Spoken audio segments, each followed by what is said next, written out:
예수께서 길을 가실 때에 날 때부터 맹인된 사람을 보신지라. 제자들이 물어 이르되 라삐여 이 사람이 맹인으로 난 것이 누구의 죄로 인함이니이까 자기니까 그의 부모니이까. 예수께서 대답하시되 이 사람이나 그 부모의 죄로 인한 것이 아니라 그에게서 하나님이 하시는 일을 나타내고자 하심이라. 때가 아직 낮음에 나를 보내신 이의 일을 우리가 하여야 하리라. 밤이 오리니 그때는 아무도 일할 수 없느니라. 내가 세상에 있는 동안에는 세상의 빛이로다. 이 말씀을 하시고 땅에 침을 뱉어 진흙을 이겨 그의 눈에 바르시고 이르시되 실로암 못에 가서 씻으라 하시니 실로암은 번역하면 보냄을 받았다는 뜻이라. 이에 가서 씻고 밝은 눈으로 왔더라. 이웃 사람들과 전에 그가 거린인 것을 보았던 사람들이 이르되 이는 앉아서 구걸하던 자가 아니냐. 어떤 사람은 그 사람이라 하며 어떤 사람은 아니라 그와 비슷하다 하거늘 자기 말은 내가 그라 하니. 그들이 묻되 그러면 내 눈이 어떻게 떠졌느냐. 대답하되 예수라 하는 그 사람이 진흙을 이겨 내 눈에 바르고 나더러 실로암에 가서 씻으라 하기에 가서 씻었더니 보게 되었노라. 그들이 이르되 그가 어디 있느냐. 이르되 알지 못하노라 하니라. 아멘. 자, 우리 오랜만에 한번 이렇게 인사해 볼까요? 네, 당신 최고. 네, 승리하세요. 세상에서 사랑합니다. 자, 우리 옆에 분들과 하이파이브 하시면서 우리 모두 화이팅! 우리 모두 화이팅! 네, 오늘도 활기차게 말씀을 들을 수 있는 귀한 시간 될 수 있기를 바랍니다. 예, 어떤 분이 자기 칼럼에 재미있는 글을 썼어요. 예, 그게 뭔가 하면 이제 사람이 성장하지 않습니까? 점점 나이가 들면서 성장하는데 성장하는 단계를 이렇게 3단계로 구분했습니다. 첫 번째는 나는 산타를 믿는다. 2단계는 나는 산타를 안 믿는다. 세 번째 단계는 내가 산타가 된다. 아, 탁월하죠? 예? 어떻게 그런 번뜩이는 지혜가 있는지 모르겠어요. 여러분, 어릴 때는 산타 믿어야 안 믿어요? 지우, 산타 믿지? 산타 믿지? 지우는 산타 믿는데요. 네, 산타를 믿는다. 좀 지나면 어른들은 벌써 야가 빠져가지고 산타를 안 믿는다. 근데 좀 더 철들고 성숙하면 이제 산타 믿는다 안 믿는다 그런 소리 하지 말고 내가 산타가 돼가지고 다른 사람을 도와줘야 되겠구나, 그렇게 생각을 한다는 거예요. 그럼 제가 왜 산타 이야기로 오늘 말씀을 시작하는가 하면 오늘 나면서부터 소경된 자, 이 사람이 어떻게 점점 성장했는가 그것을 한번 볼 필요가 있다, 그런 관점에서 제가 이렇게 말씀을 시작했습니다. 자, 여러분, 우리는 보통 첫째 강의, 첫 강의 시간 때 우리가 소실적인 기억을 떠올려보면 오늘 서른 하는데 뭐 해가지고 여러분 빠질 때도 있고 또 그걸 뭐라 그러나요? 첫째 시간에 그냥 참석 안 하는 거, 뭐 그런 전문 용어가 있지 않습니까? 그죠? 그냥 첫째 시간에는 그냥 날려버려요. 그죠? 날려버리는 그런 경우가 있는데 여러분 첫 시간이 사실 굉장히 중요합니다. 왜냐하면 이 요한복음 같은 경우에는 전체 이 숲을 보고 난 다음에 1장으로 들어가기 때문에 그렇거든요. 그런데 여러분 이 마태, 마가, 누가와는 달리 요한복음은 어떤 특징을 가지고 있는가 하면 끝까지 예수님은 하나님이시다, 예수님은 구원자시다, 그분이 메시아 그리스도다, 그분만이 유일한 구원자시다, 이것을 끊임없이 이야기하고 싶고 또 선포하고 싶은 그 요한의 마음이 거기에 포함되어 있다 말이죠. 그래서 우리가 첫 시간에 뭘 배웠는가 하면 예수님의 7가지 자기 선언을 또 배웠고 또 예수님의 7가지 표적에 대해서 우리는 살펴봤습니다. 시간이 없기 때문에 여러분 오늘 먼저 결론부터 말씀드리면 요한복음 9장에 나오는 이 사건은 요한복음의 6번째 표적에 해당이 되어집니다. 그러면 첫 번째부터 여러분 5번째까지 다 했다는 것 아닙니까? 그죠? 1장부터 8장까지 다 들었는데 이게 벌써 6번째라고?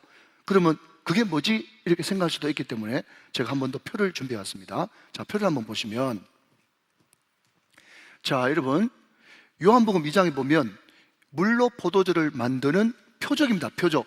기적이 아니라 표적. 세메이언. 이것을 통해서 알려주고 싶은 사인이 있다, 이런 뜻이거든요. 그래서 물로 포도주로 만드는 이 표적을 통해서는 말씀하시는 예수님, 말씀의 구원, 그것을 말씀하시고, 그 다음 4장에 나오는 신하의 아들을 고치심, 이것은 뒷부분에 있기 때문에 우리가 살펴보지 않았습니다. 그러나 그럼에도 불구하고 여러분, 신하를 고치기 위해서 어떤 사람이 왔는데 가라, 이미 고침 받았다 라고 이야기하니까 그 예수님의 말씀을 믿음으로써 구원받음, 이것이 두 번째 사인, 표적이었다는 겁니다. 세 번째가 38년 된 병자를 고치심. 자, 여러분, 이 요한복음 5장에는 베데스다 자비의 연못이라는 그 연못이 있는데 거기에 모든 병자들이 다 모였죠. 그것은 무엇을 뜻하는 것입니까? 이 지구촌에 5만 병든 사람이 다 있다라는 겁니다. 그런데 이 지구촌에 구원받는 법칙은 오직 1등 구원밖에 없다는 거예요. 여러분, 물이 일렁 그릴 때가 있는지 없는지 모르겠습니다만은 그때가 있다고 치더라도 거기에 구원받을 수 있는 사람은 1등, 제일 먼저 달려가서 거기에 풍덩 빠지는 것밖에 구원이 없다는 거예요. 그런데 예수님은 38년 동안 1등 못하고 38년 동안 거기에 자리를 뭉개고 있었습니다만은 예수님이 가서 단번에 일어나 내 상을 들고 걸어가라 라고 함으로써 꼴찌도 얼마든지 예수를 영접하고 예수님 안으로 들어오면 구원받을 수 있다 라고 하는 것이 여러분 38년 된 베데스다 연못 사건을 통해서 우리들에게 보여주시는 표적이다 라는 겁니다. 자, 네 번째는요, 여러분 총 7개 가운데 중간에 더 놓여 있죠. 위로 3개 또 아래로 3개 아닙니까? 그런데 중간에 놓인 표적은 오병이어의 표적입니다. 오병이어의 표적, 내가 하늘로부터 내려온 생명의 떡이다. 이 생명의 떡이 떼어 찢어짐으로 말미암아서 으깨짐으로 말미암아서 일어나는 구원, 이것을 말씀해주고 있는 것이고요. 자, 그러면 여러분 으깨짐으로써 우리는 재산받고 사망의 문제, 죽음의 문제, 심판의 문제를 해결함을 받았죠. 그러고 난 다음에 여러분 그 구원하신 십자가 지신 예수님이 그 다음 5번째는 어디입니까? 폭풍을 잠잠케 합니다. 하나님께서 풍랑 가운데 고생하고 있는 구원받은 우리 안에 예수님께서 직접 찾아오셔서 바람아 파도야 잔잔하라 라고 함으로써 뭐죠? 구원은 우리들에게 평안을 가져온다 라는 것을 여러분 폭풍을 잠잠케 하는 요한복음 6장 15절에서 21절 말씀, 이것을 통해서 우리들에게 던지는 5번째 표적이고, 6번째 표적이 바로 오늘 소경이 눈 뜨는 사건인데요. 그런데 이것은 구원이 빛을 가져온다. 구원의 빛 대신 예수님을 가르치는 말입니다. 그리고 마지막 7번째 표적은 요한복음 11장에 있는 나사로인데 죽은 나사로가 살아남으로 말미암아서 구원은 우리에게 생명을 가져다 주고 우리에게 부활을 선물로 주신다라고 하는 7가지의 표적, 이것을 통해서 오직 메시아 그리스도는 누구밖에 없다? 하나님의 아들이시고 하나님이신 예수님밖에 없다라는 것이 줄기차게 요한복음을 흘러가는 그냥 유유에 흐르는 맥락이다. 그것을 살펴보면서, 자, 여러분 오늘 본문 1절을 한번 보겠습니다. 자, 오늘 본문 1절 보시면 예수께서 길을 가실 때 그랬습니다. 자, 여러분 예수께서 길을 가실 때라고 하는 이런 것이 등장하면 그냥 가볍게 물음표를 한번 던져보세요. 어떤 물음표를 던져볼까요? 그러면 어디 갔다가 길을 가시지? 이걸 물어야 되죠. 어디 갔다가 길을 가시지? 라고 물으려면 그 앞장을 넘어가야 되겠죠. 그 앞장. 그렇기 때문에 항상 문맥을 통해서 우리는 성경을 보는 거예요. 그런데 그 앞장에 보니까 여러분 58절 59절 보니까 예수께서 이르시되 8장 58절 예수께서 이르시되 진실로 진실로 너희에게 이르노니 아브라함이 낳기 전부터 내가 있느니라. 지금 예수님께서 바리새인과 서기관들과 지금 논쟁이 붙었는데 예수님이 아브라함이 있기 전부터 내가 있었다. 이것은 뭡니까? 내가 하나님이고 먼저 있었던 내가 메시아다, 이런 뜻이거든요. 그러니까 도무지 여러분 이 영혼이 할례받지 못하고 거듭나지 못한 사람이 기도를 초풍하는 거예요.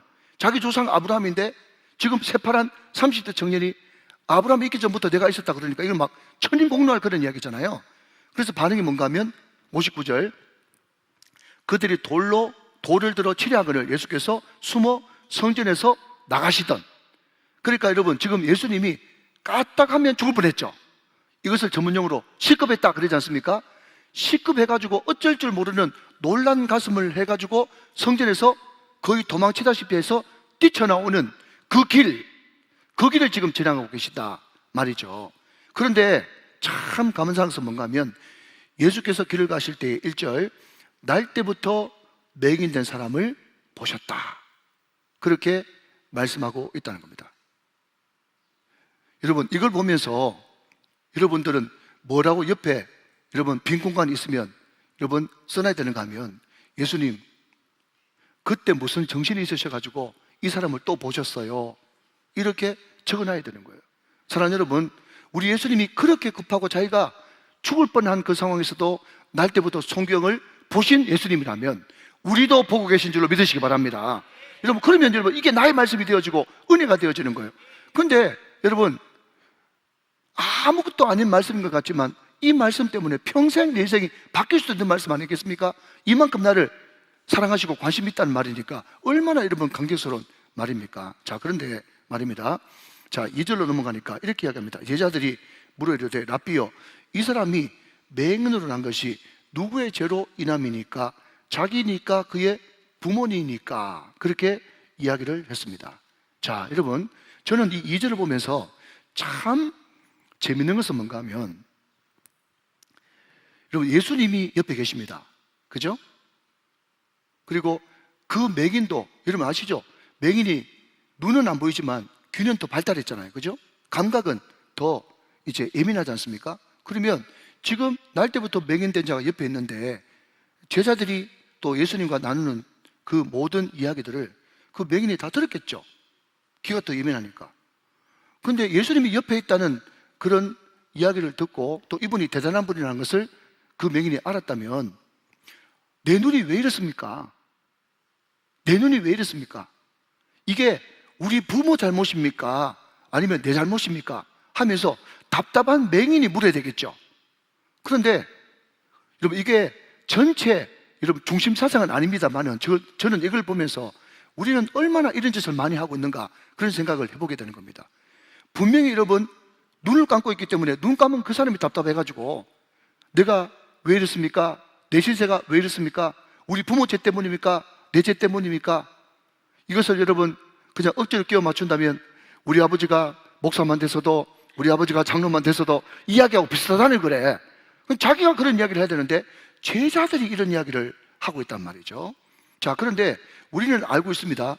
이 제자들의 보는 관점, 시선이 여러분 제대로 된 시점입니까? 시선입니까? 잘못된 시선입니까? 잘못됐죠. 예수님하고 전혀 관계없는 잘못된 관점이란 말이죠. 그러니까 여러분 이런 말을 하나 만들어 볼게요. 여러분 한번 들어보시고 필요하면 쓰시고 안 필요하면 안 쓰셔도 됩니다. 저는 이렇게 적어놨어요. 잘못된 관점은 잘못된 질문을 하게 되고, 잘못된 질문은 잘못된 해답을 가져오게 되는 겁니다. 그러니까 여러분 올바로 쳐다본다, 바로 쳐다본다, 이 시선, 이 관점이 너무너무 중요한 거예요.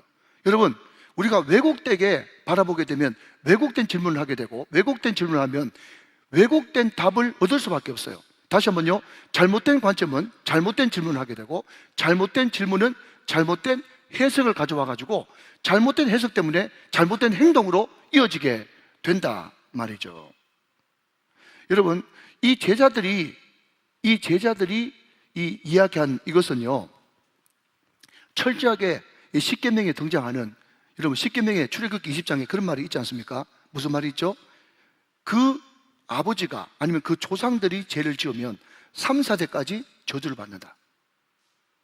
그러니까 유대인들 가운데 어떤 여러분 날 때부터 소경 아니면 이런저런 그냥 부정하게 이겼던 그런 병을 가지고 있는 사람은요, 대체로 다 그것은 자기 부모 잘못 아니면 자기의 잘못이라고 다 생각하고 있던 그때입니다. 그런데 이 잘못된 관점에 대해서 우리 예수님은 정확하게 예수님의 관점을 이야기해 주는 겁니다. 자, 여러분 먼저 결론부터 말씀드립니다. 예수님의 관점은 뭐냐? 여러분, 인간들의 잘못된 관점은 무슨 문제가 생겼을 때 항상 내 잘못입니까? 자기 부모 잘못입니까? 자, 여러분 제가 말을 좀 바꿔볼게요. 내가 뭐가 잘 됐다 그러면, 그죠? 내가 잘해서 그렇습니까? 우리 집안이 좋아서 그렇습니까? 아니면 부모한테 좋은 걸 물려받아서 그렇습니까? 철저하게 관점은 사람이에요. 율법이란 말이죠. 이게 잘못됐단 말이죠. 사람은 항상 자기에게 관심을 가지고 살아갑니다. 그런데 우리 예수님은 그렇게 잘못된 관점으로 잘못된 질문을 하고 잘못된 해석을 하는 사람에게 이렇게 정답을 가르쳐 줍니다. 자, 여러분 3절 4절 말씀 보겠습니다. 3절 4절 말씀. 예수께서 대답하시되 이 사람이나 그 부모의 죄로 인한 것이 아니라 그에게서 하나님이 하시는 일을 나타내고자 하십니다.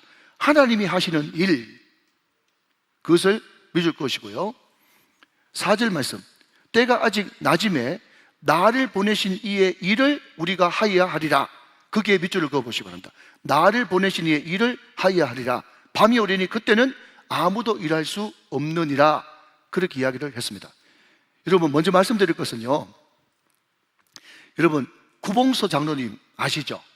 예, 아는 분도 있고 모르는 분도 계시는데, 예, 어떻게 보면 코미디계의 대부고 예수 믿는 장로님 아니겠습니까? 구봉서 장로님이 이제 연예인 교회 있을 때 자기 동료 연예인들, 코미디언들하고 이제 성경 공부를 하는데, 그게 보니까 뭐 하나님이 세상을 창조했다 그러고 또 무리를 걸었다 그러고, 그죠? 또 뭐 안전뱅이가 일어났다 그러고 막 그러니까 도무지 못 믿는 거예요. 예, 그러면서 이제 성경 공부를 쭉 하는 도중에 어떤 것이 또 성경에 등장했는가 하면, 마리아가 자기 남편하고 부부관계를 안 했는데 그냥 동정녀 남편 없이 예수를 임신했다라고 하는 그 구원의 핵심에 대해서, 동정녀 탄생에 대해서 이렇게 성경 공부를 하니까 거기 그냥 구도자들, 또 그것을 잘 못 믿고 그냥 이성으로 생각하는 그런 사람들이 이런 게 됐냐고, 예? 남자 없이 어떻게 임신을 하냐고 하면서 이거 다 전설이고 설하고 가짜라고 막 그렇게 막 성경을 비판하더래요.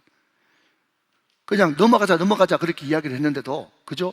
계속 그거 가지고 못 믿겠다, 성경 믿을 게 못 된다, 그냥 전설이다 설하다 그러니까 구모스 장로님이 나중에는 막 의분이 일어나가지고 벌떡 자리에 일어나가지고 뭐라고 그런가 하면, 자기 남편도 가만히 있는데 네가 왜,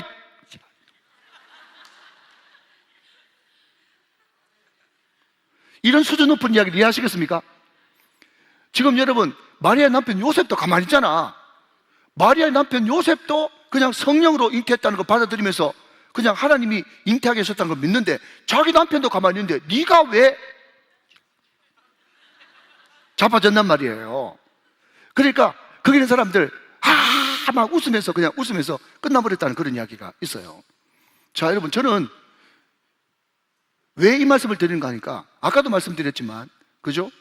아니, 눈 감고 날 때부터 소경된 자가 내가 왜 이렇습니까? 우리 아버지 죄 때문입니까? 내 죄 때문입니까? 자기가 이야기될 건데, 제자들이 호기심, 그리고 자기의 생각을 뭔가 더 확인받아가지고 내 생각이 맞다라는 것을 강화시키기 위해서 바로 옆에 있는 사람 다 듣고 있음에도 불구하고 이 사람 아예 무시하고 자기 이야기 계속하는 이런 룰을 오늘날 예수 믿는 사람들도 얼마나 많이 짓고 있냐 말이죠.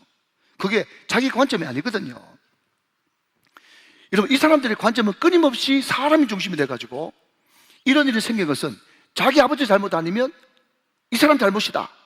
그러니까 이 사람은 지금 상처덩어리고 항상 누구 잘못이다 하면서 과거에 머물러 있는 것을 보게 된다라는 겁니다. 그런데 여러분, 우리 예수님의 관점은요, 정확하게 두 가지입니다. 우리 예수님의 관점은 항상 무슨 일을 만날 때마다 미래적인 관점으로 바라보는 거고, 항상 사명의 관점으로 바라보는 거예요. 그러니 여러분, 결론 났습니다. 무슨 결론 났는가 하면, 항상 우리가 어떤 일을 만날 때 그 어떤 일, 그것이 큰 일이든 좋은 일이든 여러분 작은 일이든 여러분 나쁜 일이든 상관없이 어떤 일을 내가 맞닥뜨렸을 때 이것을 항상 예수님의 시각 관점에서, 미래적 관점에서 적용하고 여러분 사명의 관점에서 적용을 해야 이것이 진짜 예수님의 관점이 되어지는 거지. 제가 왜 이런 이야기를 하는가 하면, 저는 개인적으로 제일 듣기 싫어하는 말이 트라우마, 상처입니다. 여러분, 제가 88학번이거든요 그 88학번 대학교에 가보니까 그때 신학교에서 조금 지나니까 상한 감정의 치유라고 하는 그 책이 두란노 서원에서 나왔더라고.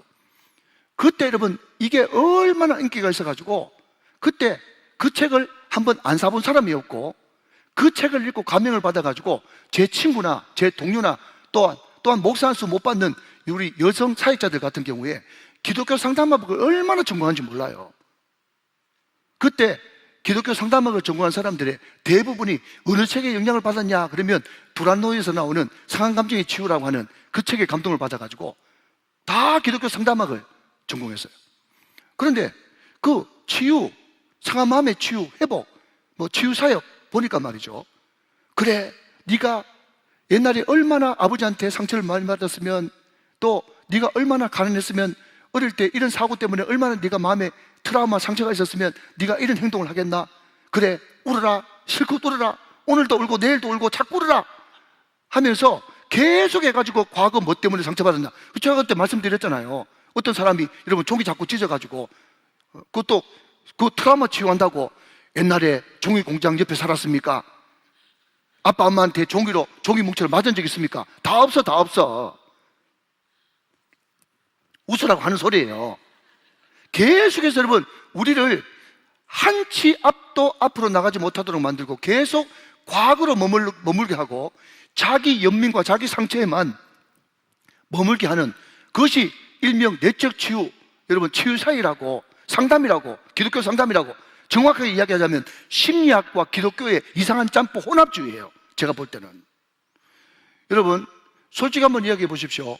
여러분 성경 인물들 가운데 다 상처 있는 사람들이죠. 그러니까 하나님이 우리에게 소모품, 마음껏 쓰라고 준 것이 3개가 있습니다. 하나는 시간이고요, 2번째는 물질이고요, 3번째는 고난입니다.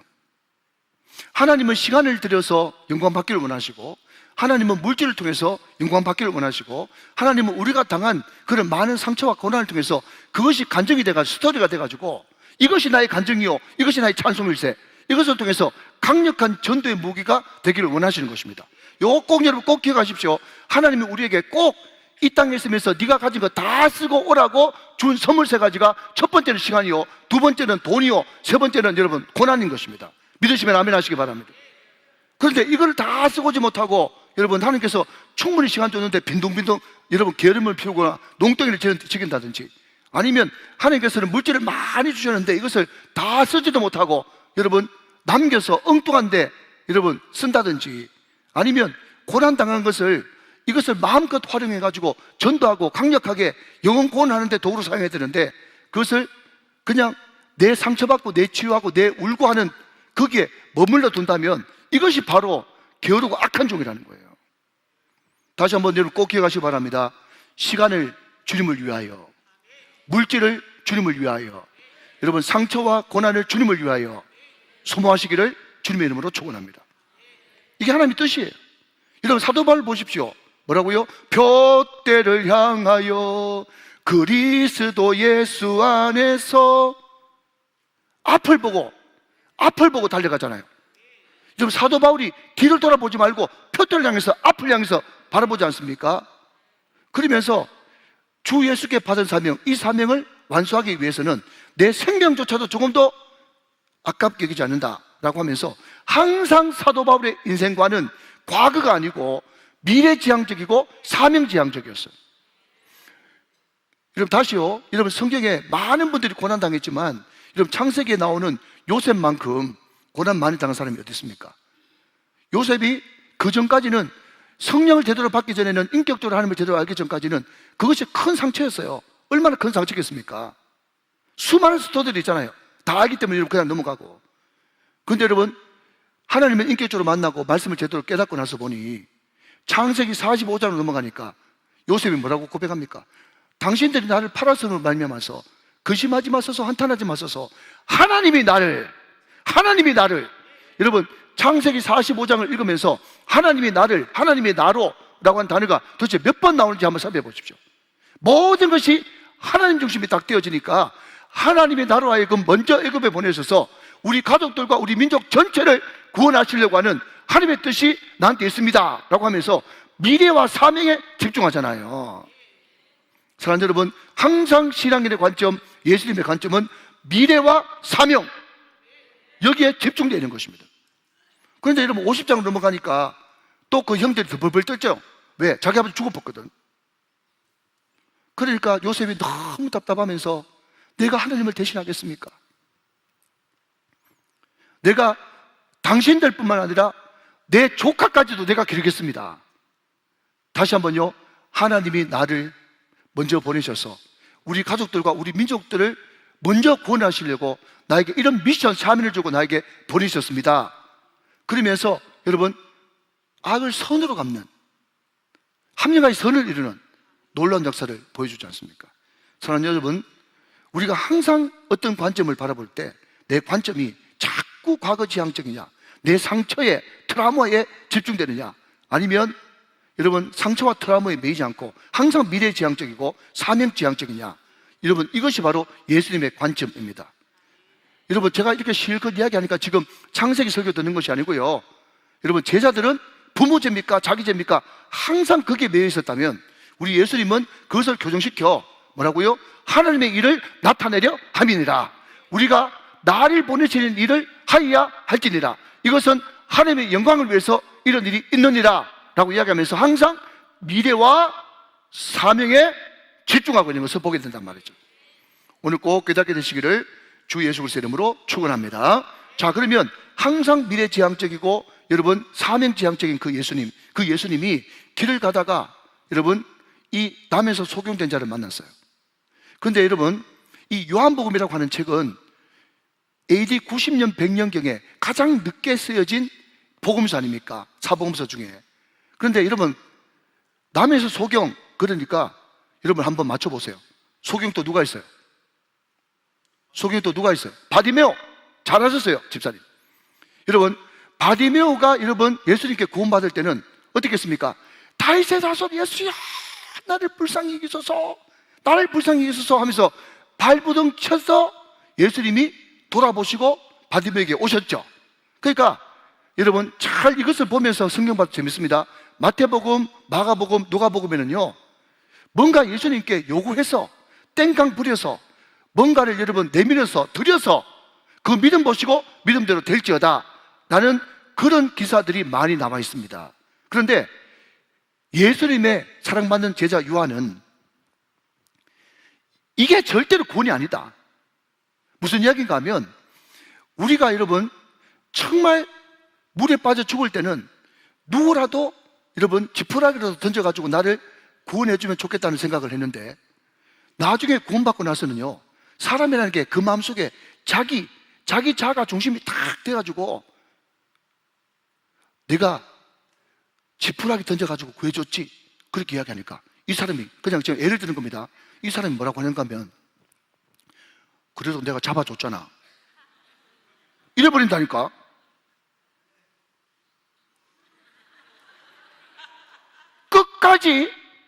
끝까지 자기가 배제 안 되고 그래도 내가 뭐 해줬잖아, 예수님이 구원하는데 내가 보태줬잖아. 여러분 이게 바로 이단이에요. 이게 저주받을 복음이라고요. 그러니까 제일 마지막에 여러분 요한복음을 기록했던 사도 요한은 모든 것들을 다 배제시키고 오직 예수님 절대 주권으로 구원받았다는 것을 이야기하고 싶은 거예요. 왜 그렇습니까? 자, 여러분 오늘 성경 말씀 보면 남에서 소경된 자 이름도 없어요. 이 소경이 한 번도 예수님께 내 어릴 때부터 못 봤습니다 그런 거 호소한 적도 없어. 예수님이 일방적으로 찾아가서 구원해 주신 거예요. 이게 은혜입니다. 여러분 요한복음 1장에 뭐라고 이야기하고 있습니까? 세상에 어두운 가운데 빛이 오서되 어둠이 깨닫지 못한다 라고 이야기했지 않습니까? 그러니까 여러분 이 사람은 날 때부터 소경이에요. 한 번도 빛이라는 것을 본 적이 없어요.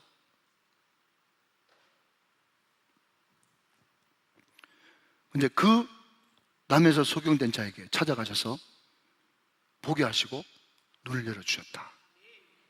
이게 너무너무 감사한 일 아닙니까? 자, 여러분 몇 절 보시는가 하면 6절 7절 한번 보셔요. 6절 7절 이 말씀을 하시고 침을 뱉아 진흙을 이겨 그의 눈에 바르시고 이르시되 실로암 못에 가서 씻으라 하시니, 실로암은 번역하면 보냄을 받았다는 뜻이라. 이에 가서 씻고 밝은 눈으로 왔더라. 그렇게 이야기했습니다. 자, 여러분, 예수님이 다른 성경책에는 없는 독특한 방법으로 이 사람 눈을 뜨게 만드네요. 땅에 침을 뱉어서 진흙을 이겨가지고 눈에 붙이고, 또 그 사람한테 실로암 못에 가서 씻으라 라고 이야기를 했습니다.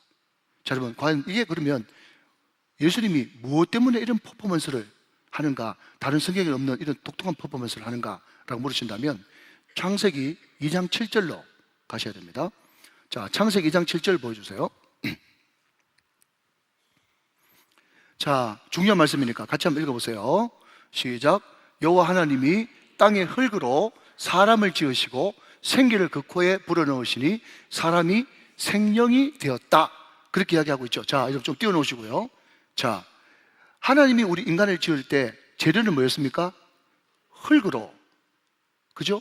흙으로 사람을 지으시고, 여러분, 지으시고 라는 말을 다른 말로 하면 일하시고, 무슨 행위를 해가지고, 그죠? 그 다음에 예수님의 그 하나님의 그 생기를 그 포에 불어넣었어요. 그죠? 예. 생기를 그 코에 불어넣어서 생명, 살아있는 영이 되었다. 그러니까 성령을 불어넣으셔서 살아있는 영이, 생명이 되었다 입니다. 자, 여러분, 창세기 2장 7절을 기억하시고요. 오늘 본문 6절 7절을 보니까 예수님께서 날 때부터 조경이에요. 처음부터 어둠이에요. 한 번도 빛이라고는 본 것이 없는, 처음부터 깜깜이에요. 무조건 모르면 나입니다. 이 사람이 누굽니까? 나예요. 이 사람은 날 때부터 소경이기 때문에 도대체 이 사람을 위해서 예수님이 뭘 했는지 아무것도 몰라요. 그런데 눈 뜨고 보니까 구원이라는 것이 나한테 주어졌어요. 죄와 허물로 죽었던 너희를 살리셨도다. 그러니까 처음부터 여러분, 우리가 인정하든 인정하지 않든, 느끼든 느끼지 못하든, 여러분이 오늘 이 자리에 앉은 이 모든 것들이 다 예수님의 끊임없는, 하나님의 끊임없는 구원 계획으로 이 자리에 앉아 계실 줄 믿으세요? 여러분, 그걸 믿으셔야 되는 거예요. 저와 여러분은 아무 공로 없는데 그분의 일방적인 은혜로 이 자리에 구원받아 앉아 있는 거예요. 자, 그런데 그분이 남에서 소경된 그 사람에게 여러분 흙을 가지고, 그죠? 자, 그러니까 창세기 2장 7절 아담 만들 때하고 똑같이, 그죠? 그리고 여러분 성경 말씀 한번 보십시오. 6절 다시 한번 보세요. 이 말씀을 하시고 땅에 침을 뱉어 예수님의 액을 뱉어가지고 진흙을 이겨 흙으로 지으시고 하고 진흙을 이겨 같이 일하는 겁니다. 같은 맥락이에요. 그의 눈에 바르셨어요. 우리 예수님의 물과 피, 그 예수님 몸 안에 있는 그 물과 피를 여러분 흙인 우리에게 덮어, 물과 피를 덮어 우리는 구원받았어요. 마찬가지로 예수님의 침을 섞어 여러분 흙을 이겨서 그 눈에 바르셨습니다. 그리고 나서는 실로암으로 보내셨죠. 근데 친절하게도 오늘 성경은 실로암 번역한 즉 보냄을 받은 자의 물, 보냄을 받았다, 보냄을 받은 자의 물이라고 이야기합니다. 자, 그러면 여러분 대답하셔야 됩니다. 여러분 성경 전체에서 예수님께로부터 보냄받은 샘물, 그분이 누구십니까? 성령. 보내심을 받은 샘물, 성령. 거기 가서 씻었더니 눈이 밝아지고 눈을 뜨게 됐단 말이죠. 여러분, 그래서 이 사건을 가지고 모든 신학자들은 구약의 흙을 가지고 작업하신 것이 예수님의 아담의 창조 사건이고, 신약으로 넘어가서 예수님이 똑같이 창세기 2장 7절처럼 흙을 이겨가지고 여러분 새롭게 재창조한 사건이 남에서 소경된 자를 지으신 이 사건이다. 창세기 2장은 창조, 요한복음 9장은 재창조. 믿으시면 아멘 하시기 바랍니다. 그것을 보여주고 있는 사건이다 라는 것입니다. 자, 그러면 여러분 여기서 적용 질문을 한번 해볼게요. 만약에 여러분들이 입장을 바꾸는 걸 생각해서 남에서 소경된 자가 있는데 예수님을 믿고 예수님을 만나가지고 눈이 떠졌어요. 자, 그럼 묻습니다, 여러분. 만약에 여러분들이 소경에서 눈을 떴다 그러면 제일 먼저 뭘 보고 싶으세요? 제일 먼저. 뭐 다 각자 다르겠죠? 그런데 나는 그런 생각했어요. 입장을 바꿔놓고 생각하니까 내가 만약에 남에서부터 눈 못 뜨는 소경인데 내가 눈 뜨면 제일 먼저 내 얼굴부터 한번 보고 싶어. 물에서 보든지 아니면 무슨 그냥 수den으로 보든지, 그죠? 노수로 보든지 내 얼굴을 보고 싶어. 자, 그러면 여러분 대답하셔야 됩니다. 여러분, 그냥 내 얼굴, 지금 남에서부터 소경된 자가 눈 떠가지고 자기 얼굴 보니까 잘생겼죠? 잘생겼죠? 여러분, 남에서 소경된 자, 여러분, 소경 바디메오, 거지 소경 바디메오. 그때 당시에 직업이 별로 없을 때인데, 여러분, 남에서부터 소경된 자는 어쩔 수 없이 필연적으로 거지가 될 수밖에 없는 그런 시대적 환경이었어요. 그러니까 여기 여러분 요한복음 9장에 나오는 이 남에서 소경된 자도 거지예요. 거지 소경이라고. 그러니까 여러분, 자기 모습이 정말 깔끔하고 멋있게 보이겠어요? 아니면 여러분 더럽고 추악은 아니고, 제가 또 사투리가 나오려고 그래서 미안한데 지금 사진 찍고 있는데 추죽게 보이겠어요? 여러분, 더럽고 별로 볼품없죠? 여러분, 제가 왜 이런 이야기를 하는가 하면, 우리가 눈을 뜨지 않습니까? 눈을 떠서 예수를 만나지 않습니까? 그러면 제일 먼저 보이는 모습이 내 모습이거든요. 내 모습인데 그 모습이 어떤 모습인가 하면 더럽고 추악하고, 여러분 정말 볼품없고 부끄러운 모습이에요. 사랑하는 여러분, 오늘 뒤에도 나옵니다만은 네가 만약에 소경이었다면 본다고 하겠지만, 네가 본다고 하니 네가 소경이구나 라는 그 역설적인 이야기를 오늘 요한복음 9장 끝에 하고 있어요. 이건 마찬가지로 여러분, 우리가 정말 예수를 만나서 영적인 눈이 떠졌다는 것을 여러분 증명하는 것은, 나를 바라볼 때, 예수님 앞에 나를 비춰볼 때 내가 얼마나 더럽고 얼마나 추악하고 얼마나 볼품없고 쓸모없는 그런 인간이라는 것을 느껴야만 예수님 제대로 만나고 제대로 눈뜬 사건입니다. 믿으시면 아멘 하시기 바랍니다. 바로 그겁니다. 자, 그런데 여러분, 이 눈뜬 소경이, 눈뜬 사람이 자기만 봤을까요? 아닙니다. 여기에 바리새인도 등장하지 않습니까? 이 바리새인들이, 그죠? 이 사람한테 찾아와가지고 막 다그치잖아요. 너 처음부터 소경이라는 거 거짓말이지? 너 지금 거짓말하고 있지? 너 지금 우리 시키는 것대로 이야기 안 하면 너 앞으로 영영 추방당할 거야.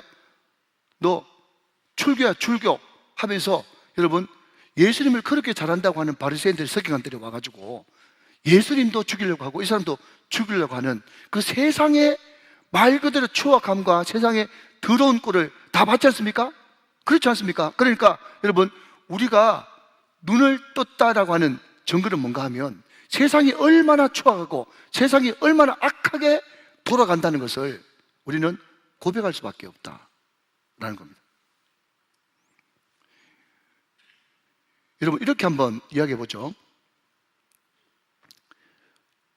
다 불쌍한데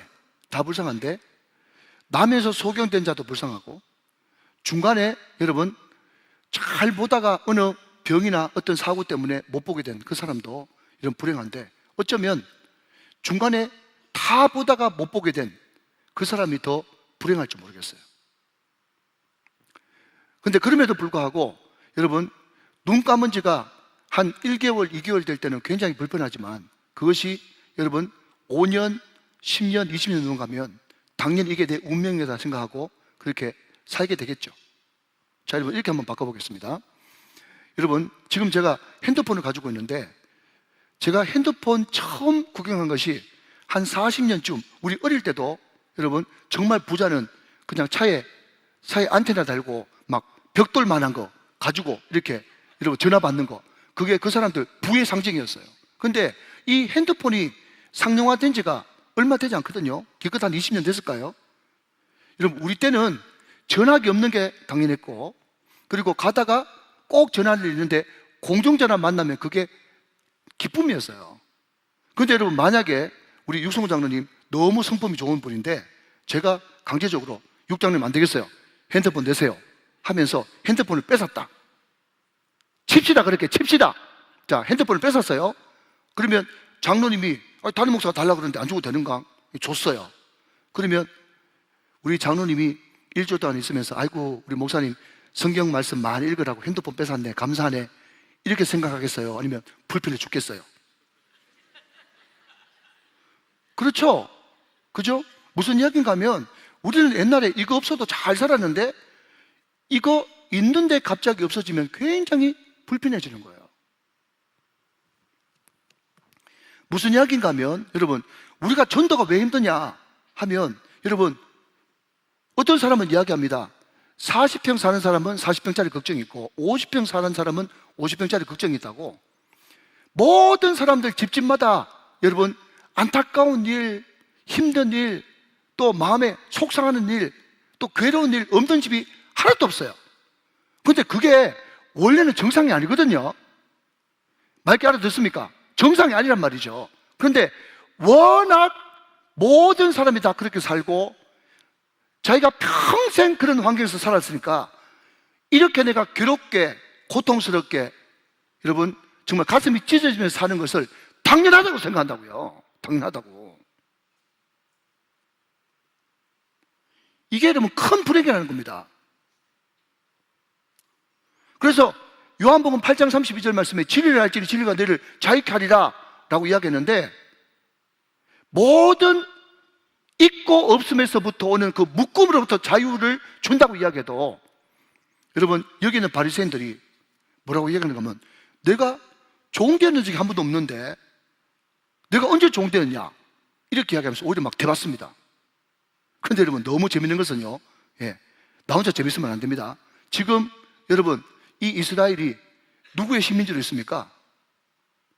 누구의 식민지로 있는 거예요? 지금 시대가 로마 식민지로 있죠. 그 로마 식민지로 있으면 그 종 아닙니까? 종. 그런데 지금 종으로 살고 있는데도 난 한 번도 종된 적이 없다고 희한한 소리를 하고 앉았다니까. 이게 재밌는 거예요. 기가 막힌 일이고. 제 말이 맞죠? 사랑하시는 여러분, 참 우리가 불행한 인생을 산단 말이죠. 지금 이 눈뜬 소경은 그 바리새인들과 서기관들을 보면서 자기들이 저렇게 묶여있는데도 묶여있는 줄도 모르고 살아가는 그 불쌍한 인생이 눈에 보인단 말이죠. 그리고 마지막 세 번째는 어떤 사람이 보일까요? 자기를 조건 없이 사랑하시는 예수가 보인다. 여러분 우리가 진짜 여러분 날 때부터 원래 죄와 허물로 죽었던 우리였는데 진짜 예수만에서 눈을 떴다면 사랑하시는 여러분, 먼저 더러운 나 자신이 보일 수 있게 되기를 축복합니다. 두 번째는 악한 세상이 보일 수 있기를 축복합니다. 조건 없이 나를 사랑하신 예수님이 보여지게 되시기를 주님의 이름으로 축원합니다. 이게 너무너무 중요한 세 가지 봄이죠. 이렇게 볼 수 있어야만 여러분 우리는 진짜 눈뜬 사람이 되어지는 거예요. 믿으시면 아멘 하시기 바랍니다. 자, 그러면 우리 예수님께서 날 때부터 소경된 이 사람을 눈뜨게 하셔서 그러면 뭘 하셨는가 라는 겁니다. 자, 여러분 몇 절을 보시는가 하면 11절 말씀 한번 보십시오. 11절 말씀. 11절 말씀. 대답하되, 자, 예수라 하는 그 사람이, 자, 여기 이 사람이 지금 눈을 뜨고 나서 이야기한 것은 예수를 이야기합니다. 예수라 하는 그 사람이 진흙을 이겨 내 눈에 바르고 나더러 실로암 가서 씻으라 하기에 가서 씻었더니 보게 되었노라. 우리 예수님은 우리의 눈을 뜨시게 할 뿐만 아니라 우리에게 증거, 증인으로 삼기를 원하셨습니다. 그래서 이 사람한테 바리새인들이 와가지고 네 날 때부터 소경 맞나? 너 눈뜨가 맞냐? 이렇게 물어봤더니 나 눈 떴습니다. 어떤 사람이 도와줘서 눈 떴습니다 라고 이야기만 하면 될걸. 이 사람이 눈을 뜨고 나서 그 사람이 살기등등한 모습으로 별로 얼굴 인상이 안 좋은 채로 물었는데도 예수에 대해서 증거하면서 조목조목 자기가 눈 떴다는 거기에 집중하는 것이 아니라 그가 그 예수님이 나에게 하신 일을 증거하는 것을 보게 된단 말이죠. 자, 11절 말씀 다시 한 번 더. 대답하되 예수라 하는 그 사람이, 아멘, 진흙을 이겨 내 눈에 바르고 나더러 실로암에 가서 씻으라 하기에 가서 씻었더니 보게 되었노라. 자, 여러분, 내가 지금 눈 뜨게 된 것이 내 잘나서 눈 뜬 거예요? 그분이 그렇게 해줘서 눈 뜬 거예요? 사랑하는 여러분, 여러분이 진짜 눈 뜨셨으면 예수님이 저와 여러분에게 하신 일을 증거하는 증인들이 되시기를 주님의 이름으로 축원합니다. 이게 눈뜬 자가 해야 될 일이란 말이죠. 믿으시면 아멘. 자, 여러분, 하나 더 보실까요? 17절 보세요. 17절 보세요. 이에 맹인되었던 자에게 다시 묻되 그 사람이 내 눈을 뜨게 하였으니 너는 그를 어떠한 사람이라고 하느냐? 대답하되 선지자니이다. 할렐루야. 여러분, 이 사람이 아무것도 모르는 사람인데 눈 뜨고 난 다음에 묻는 대답마다 예수가 하셨다. 그 사람은 선지자입니다 라고 이야기를 했다는 거예요. 자, 여러분, 30절에서 33절 봅니다. 그 사람이 대답하여 이르되 이상하다. 이 사람이 내 눈을 뜨게 하였으되 당신은 그가 어디서 왔는지 알지 못하는도다. 하나님이, 잘 보세요, 하나님이 죄인의 말을 듣지 아니하시고 경건하여 그의 뜻대로 행한 자의 말을 들으시는 줄을 우리가 아나이다. 32절, 창세 이후로 맹인으로 난 자의 눈을 뜨게 하였다함을 듣지 못하였으니 33절 다 같이 시작. 이 사람이 하나님께로부터 오지 아니하였으면 아무 일도 할 수 없으리로다. 이분은 하늘로부터 온 메시아입니다. 그렇게 선포하고 있단 말이죠. 여러분, 예수님 그분이 오셔서 하신 일, 나로 하여금 보게 하셨다. 뭘 보게 하셨느냐? 더러운 나를 보게 하시고 추악한 바리새인들을, 세상을 보게 하시고 나의 구원자 예수님을 보게 하셨다. 예수님 그분이 오셔서 나한테 뭘 하셨냐? 나를 증인 삼으셨다. 증거자로 삼으셨다. 첫 번째 증거는 예수를 증거하고 그가 하신 일을 증거하고, 그분이 누구냐 했더니 선지자입니다, 그분은 예언자입니다 라고 증거하고, 마지막은 하늘로부터 오신 분입니다. 점점 여러분, 제가 오늘 아침에 우리 사역자들하고 말씀 묵상 강의를 했는데 점점 정칭법, 점점 여러분 크게 크리스찬도 되어지는 이것을 밑줄 그어야 된다고 제가 말씀을 드렸습니다.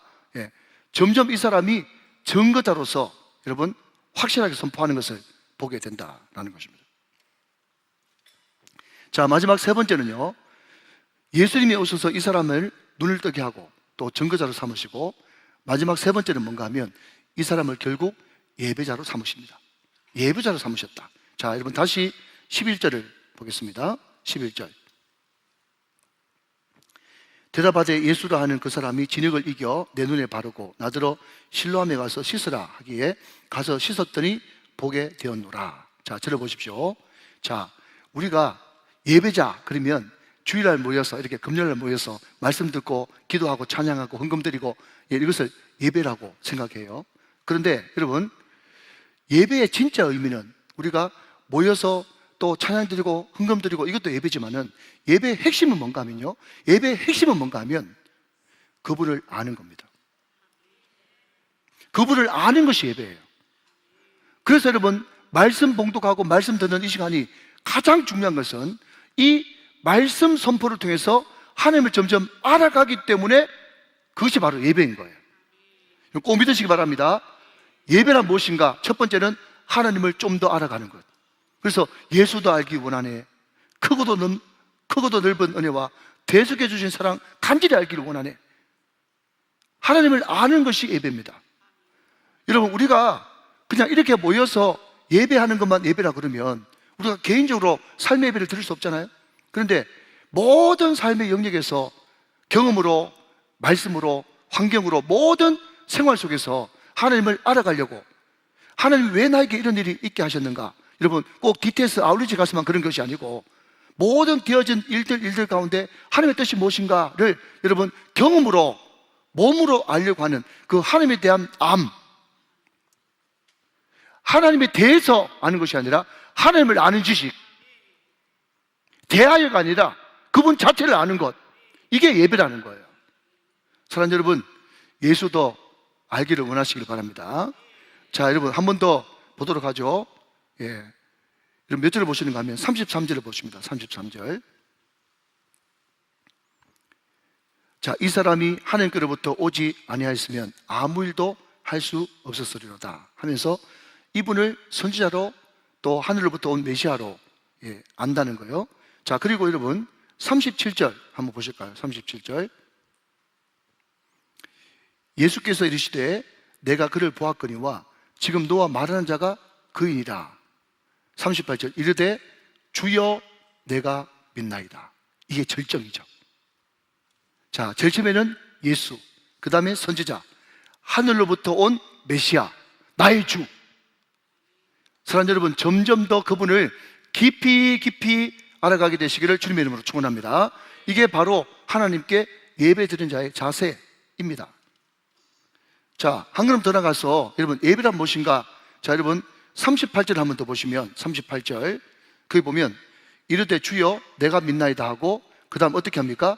절하는지라. 자, 한번 따라합시다. 엎드려 절하는 것이 예배입니다. 시작. 엎드려 절하는 것이 예배입니다. 왜 엎드려 절하는 것이 예배이냐? 자, 여러분 여기 나면서 소경된 자, 이 사람은 태생이 소경이기 때문에 환경적으로 반드시 거지가 될 수밖에 없다고 제가 아까 말씀을 드렸지 않습니까? 자, 여러분 대답하셔야 됩니다.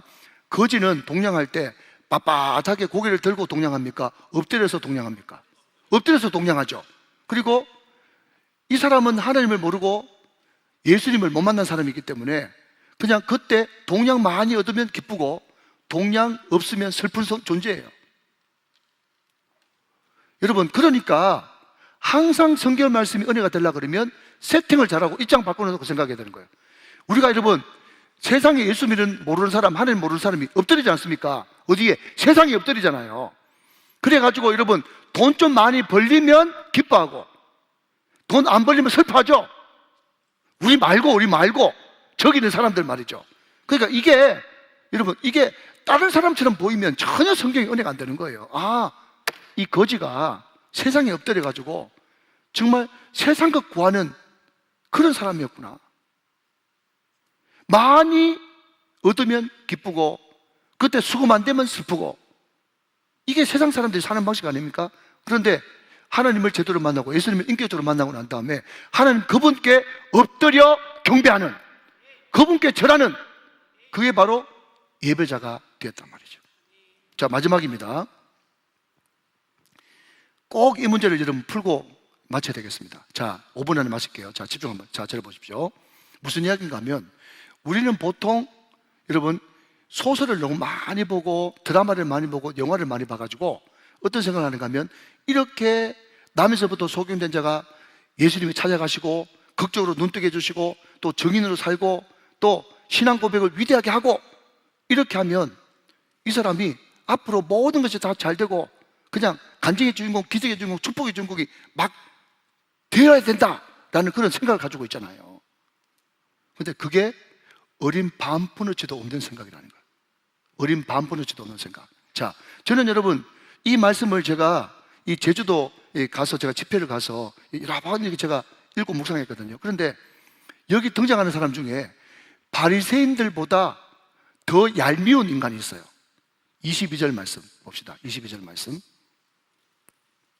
자, 같이 한번 읽어보세요. 시작. 그 부모가 이렇게 말하는 것은 이미 유대인들이 누구든지 예수를 그리스도로 시인하는 자는 출교하기로 기려하였으므로 그들을 무서워함이로라. 무슨 소린가 하면 또 이 바리새인 서기관들 찾아가가지고 너 아들 날 때부터 소경된 거 아닌 거 맞지? 하면서 막 다그쳤어요. 그러니까 이 부모가 그죠? 두 가지만 확인해 줍니다. 하나는 내 아들 말씀더 그거 하고 또 하나는 이제 다 컸으니까 내한테 자꾸 물어보지 말고 가한테 물어보이소. 난 모릅니다. 가한테 물어보이소. 다 컸잖아. 얘. 나한테 오지 말고 가한테 물어보이소. 자기 아들을 확인시켜주고 그 다음에는 그가 장성하였으니 그한테 가서 물어봐라 하면서 부모가 막 거부를 합니다. 우리 인간적으로 생각하면 자기 아들이 남에서부터 소경인데 아이고 내가 늘 죄스러운 마음을 가지고 있었는데 우리 아들이 눈 떴다 이게 얼마나 기쁩니까? 그런데 지금 여기 등장하는 부모는 전혀 이 아들을 받아들이지도 않고 그냥 밀어내고 있어요. 그런데 그것도 그럴 것이 좀 우리가 이해를 좀 할 것은 그 당시에 출교, 예수를 믿는 사람은 출교시킨다 그랬잖아요. 출교시키는 게 뭐냐면요, 장사도 못하고 거기 살지도 못하고 여러분 아무것도 못하고 그냥 고립시켜가지고 죽이는 거예요. 자, 하나 확인만 해봅니다. 12장, 요한복음 12장 42절 그냥 읽고 넘어갈게요.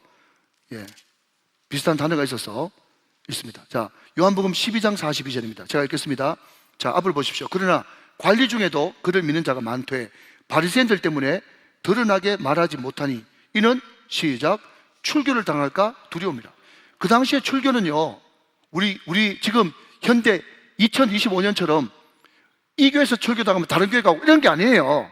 완전 생매장이에요, 생매장. 아시겠죠? 그러니까 부모가 밀어낸단 말이죠.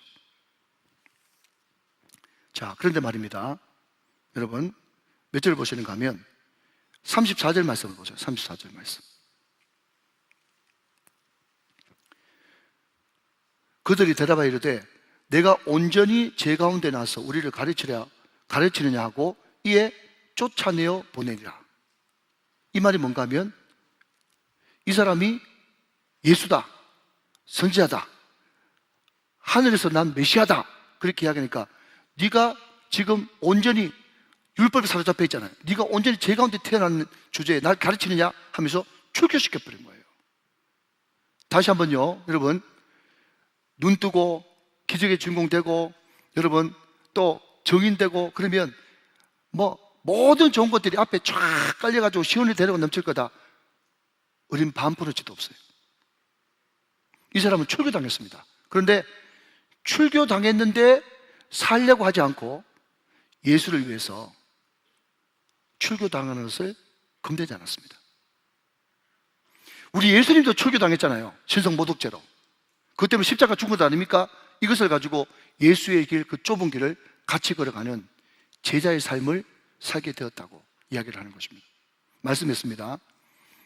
여러분, 우리는 구원을 이야기할 때 두 가지 구원이 있어요. 하나는 신분의 변화, 또 하나는 수준의 변화입니다. 따라 하실까요? 신분의 변화, 시작. 한 번 더 따라 합시다. 수준의 변화, 시작. 수준의 변화. 자, 잘 들으셔야 됩니다. 자, 1분. 신분의 변화는 전적으로 하나님의 은혜로 되는 것입니다. 우리가 보태줄 것은 절대로 없고, 여러분, 거기에 우리가 뭐 보태준다고 생각하면 그것이 바로 사도 바울이 이야기했던, 갈라디아서 이야기했던 저주를 받는 복음이에요. 신분의 변화는 우리가 할 게 아무것도 없습니다. 그러나 그럼에도 불구하고 수준의 변화, 우리가 예수님을 점점 닮아가는 그 수준의 변화는요, 때로는 깎이고, 때로는 목사발 나고, 때로는 때리고, 때로는 빚고 해가지고 산전수전 공중전 다 겪어야 예수님 닮은 수준의 변화가 일어나는데, 심지어 어디까지 당해야 됩니까? 라고 물은다면 오늘 이 남에서 소경된 자 수준으로 이야기한다면 완전히 그 세계에서 출교당하는 그런 고난이 있어도 그래도 주여 내가 믿나이다 하면서 그분께 절하는 수준, 그게 여러분 수준의 변화가 일어난 겁니다.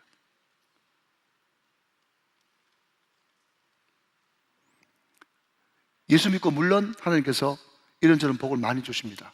그러나 그럼에도 불구하고 여러분 예수의 길을 따라간다는 것은 쉬운 일이 아니고, 우리가 점점 성화되어 간다는 것은 하나님의 많은 연단을 여러분 우리는 이미 각오하고 있다는 것을 우리는 선포하는 것입니다. 오늘 이 말씀을 잘 간직하면서 어렵더라도 힘들더라도 우리가 하나님의 절대적인 은혜로 눈을 떴으니 예수의 길, 그 좁은 길, 십자가의 길을 기쁘게 걸어갈 수 있는 저와 여러분 다 되시기를 주 예수 그리스도의 이름으로 축원합니다. 축복합니다.